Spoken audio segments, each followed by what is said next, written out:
ট্রেনটা আসার পরে তারপরে আমি এখন দেখো ট্রেনে উঠে যাব। তো ট্রেনে উঠে যাওয়ার পরে আমি কত সুন্দর বাবু হয়ে বসবো, জানি একদম ভদ্র ছেলে, কিছুই বোঝে না, কত সুন্দর ছেলে। তারপরে চলে যাব আমি শ্রীরামপুর মাছের মার্কেট। দেখতেই পাচ্ছ এটা কিন্তু অনেক বড় মাছের মার্কেট, যেটা আমি মোবাইলে তুলে শেষ করতে পারবো না। আর প্রথমেই দেখো এটা হচ্ছে ভেটকি মাছ, কোরাল ভেটকি। আর ইলিশ মাছগুলো 500, 700, 1 কিলো করে ওজন। তো এখন ইলিশ মাছের অনেক দাম, 1000 টাকা কেজি।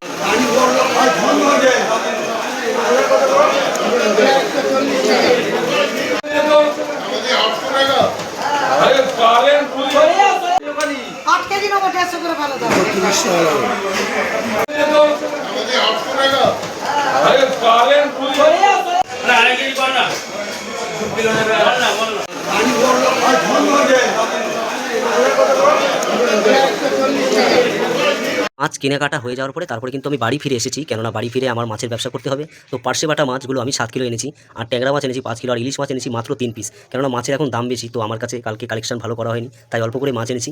তো মাছগুলো খুব সুন্দরভাবে বিক্রি হয়েছে। পার্শে বাটা 300 গ্রাম 50 টাকায়, ট্যাংরা মাছ 250 গ্রাম 40 টাকা, আর ইলিশ মাছ 1000 টাকা কেজি। হাতে আমার তেল ছিল, তাই চিকচিকিগুলো কিন্তু ভালো হতো খুলে। একের পর এক কিন্তু মাছগুলো আমার বিক্রি হয়ে যাচ্ছে। তো দেখতেই পাচ্ছ প্রত্যেকটা মানুষকে আমি মাছ দিই, তারপরে পয়সা গুনে নিই। তো ফার্স্ট বউনি করলাম, তারপরে একের পর এক সব মাছগুলো কিন্তু আমার বিক্রি হয়ে গেল। প্রথমেই বিক্রি হলো পার্শে বাটা মাছটা, খুব সুন্দর বিক্রি হয়েছে, কেননা এখন তো কাজকর্ম নেই, তো এখন বেশি দামের মাছ আনলে বেশি একটা বিক্রি হয় না। তো পরাশ কিন্তু আমি দেখো এটাও 300 গ্রাম 50 টাকা।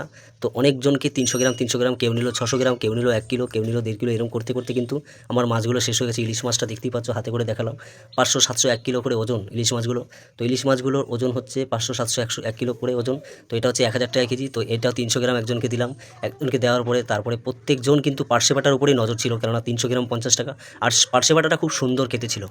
এরকম দেখতে দেখতে কিন্তু আমার মাছ কিন্তু প্রায় শেষ হয়ে যায়। তারপরে একটা ঠাকুমা আসলো, ঠাকুমা বলছে পার্শে বাটা কত করে। আমি বলছি 300 গ্রাম 50 টাকা। তারপরে ঠাকুমা বললেন যে আমাকে 300 গ্রাম দে। তারপরে আমি কিন্তু ঠাকুমাকেও দেবো মাছটা। তো তার আগে আমি আমার একটা দাদাকে মাছ দিলাম, তারপরে ঠাকুমাকে দেবো, তারপরে ওই বৌদিটাকে দেবো। এরকম করে দেখতে দেখতে কিন্তু পার্শে বাটাগুলো আমার সবই উঠে যায়। এই যে যে কাস্টমার দেখতে পাচ্ছ, এরা কিন্তু সবাই ভরসা নিয়ে থাকে আমার। এইখানে একটা কাটা থাকে, এই যে এই জায়গা, এই জায়গা, এই জায়গা না, এই জায়গা, এই জায়গা।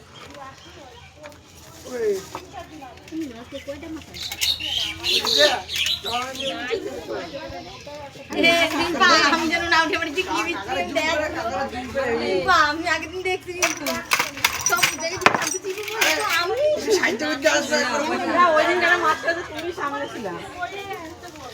এই যে খাতা নিয়ে আমার অ্যাসিস্ট্যান্ট দাঁড়িয়ে আছে, দেখতেই পাচ্ছ, ইনি কিন্তু আমার খাতা ভিডিওটা যদি ভালো লাগে সবাই একটু লাইক কমেন্ট করুন।